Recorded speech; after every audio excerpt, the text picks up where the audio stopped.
अस्सलामुअलैकुम, डॉक्टर अतीकुर रहमान। उम्मीद करता हूँ सब खैरियत से होंगे। आज हमारा बहुत ख़ास एक टॉपिक है, दांत निकलवाने के बाद कितनी टाइम में नया दांत लग सकता है और कितने किस्म का होता है जो लगाने से खाया और चबाया अच्छे तरीके से जाए। सारी बात डिटेल से करते हैं।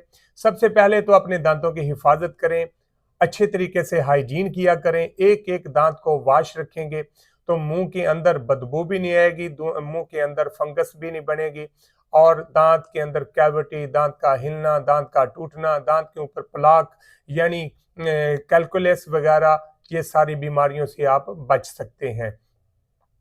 तो सबसे पहले कि जब पेशेंट ने दांत निकलवा दिया है तो 2 से 3 महीने के बाद वो दांत लगा सकता है। वो 3 किस्म के आपसे डिस्कस करते हैं कि 3 किस्म का दांत लगा सकता है। सबसे पहले तो एक फ्लेक्सिबल, एक पार्शियल डेंचर, एक दांत होता है, पार्शियल होती है, उसका दांत तैयार किया जाता है कि दांत जहां निकल गया वहां वो ऐड हो जाएगा। राइट यानी आगे और पीछे दांत जो है उसकी सपोर्ट ली जाएगी, एक वायर दी जाएगी। जब वायर के साथ दांत लगाया गया उसके हल्का फुल्का आप खाना खा सकते हैं, ज्यादा सख्त चीज नहीं खाई जाएगी। उससे क्या है कि वो दांत जो लगाया गया है पार्शियल वाला वो हिलता है और लूज होता है, अगर चबाएंगे ज्यादा तो जख्म बन सकते हैं। एक तो ये चीज है। दूसरा है कि अगर आपने दांत निकलवाने के बाद दांत लगवाना है तो जहां से दांत निकल गया है नीचे वाला, एग्जाम्पल 6 दांत निकलवाया तो 5 और 7 यानी आगे वाला दांत और पीछे वाले दांत के ऊपर कटिंग करके क्राउन करेंगे। जो दांत निकल गया वहां एक दांत ऐड किया जाएगा। इस तरह 3 दांत की ब्रिज लगा दी जाएगी।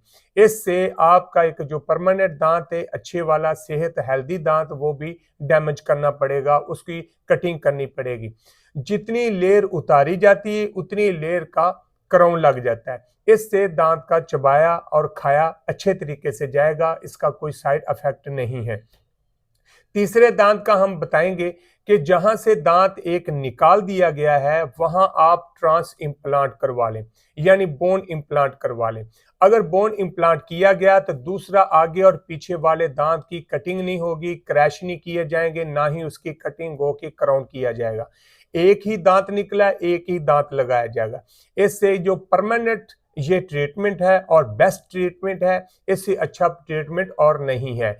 क्योंकि एक ही दांत निकला है, एक ही लगा दिया गया और हड्डी के अंदर ही लगा है। कॉस्टली जरूर है, महंगा जरूर है, लेकिन इसका फायदा भी बेस्ट है। लॉन्ग टाइम, लॉन्ग लाइफ चलता है, बेहतरीन रिजल्ट है, खाया पिया है और नेचुरल तरीके से आप उसके साथ एहसास ले सकते हैं। बॉडी के सिस्टम के साथ आपकी ग्रोथिंग अच्छी हो जाएगी हड्डी के।